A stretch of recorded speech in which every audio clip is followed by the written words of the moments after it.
we had this one lady, she about blew her brains out. She was my first ops person. And there was a time where, like, if you had any ops request, it was just like everybody just goes to this one person. Descends on this one person. Dude. And funny story, like, I mean, she's a nice person, and honestly, I just wasn't a good leader back then. But it was one of those things where I didn't put in the right structure. Mm-hmm. So then they were like, "Can I just be COO?" And I was like, "Yeah, titles don't mean anything. You're COO now." And then it was, "Oh, well, COOs make this on what?" Yeah, dude, salary. Instantly goes to that, bro. So I need and it was literally like this person was making like $4,000 a month, and they're like, "Well, I need to be looking at like $300,000 to $400,000 a year." And I'm like, "Yeah, it's not gonna happen." Like, I was like, "We need to either reconcile your position or find a way to part ways peacefully." Yeah. But anyways, I don't know if you've ever been through that mistake. You're 100%. You're a really great operator, but no, dude, I've definitely made that mistake. We had so much fun. Also, what's it called? Yeah, no, we had a really talented. I mean, he's really talented. He was on the tech team. I love this guy still, dude. Like, he might even be watching this. I don't know. He's amazing guy. Lives in Florida, runs an ad agency. Just saying.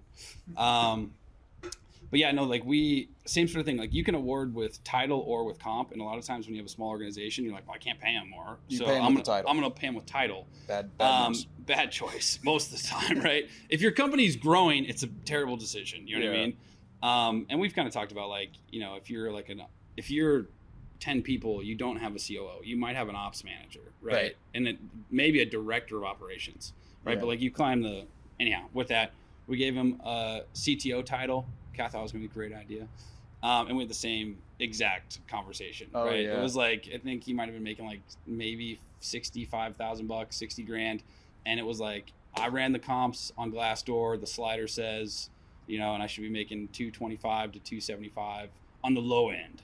I'm like, oh, like, dang it, dude. Yeah. One maybe tiny caveat there is, like, a lot of times you can help those people by saying, hey, go look at the actual job, you know, like, go look at the actual job listings and the requirements. And let's compare that to your scorecard. Yeah. And so it's like, you're getting the title, or when you give them the title, being crisp and super clear about it up front. Yeah. Like, if you can do that, it saves you from the pain on the back end, and then also helping them understand, like, the difference between, like, they're using Glassdoor CTO slider, right? And you should take them to, like, go look at LinkedIn, and let's look at the actual job. Like, what are the jobs here in your whatever local area, and look at the requirements. And it's like 15 years of management experience, PhD, or in, you know, these 4 things. And you're like, you have 2 years of, you know, community college. So it's like, yeah. And also, you know, especially it's these canned titles like CTO, COO, stuff like that, because they probably found something on PayScale or Glassdoor or whatever. But that company might have had 250 people.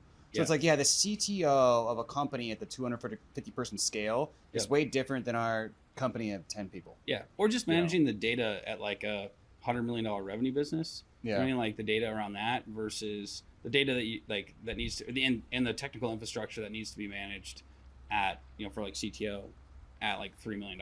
If you enjoyed this clip, you can check out the full podcast by clicking on the screen right here to check out the full episode.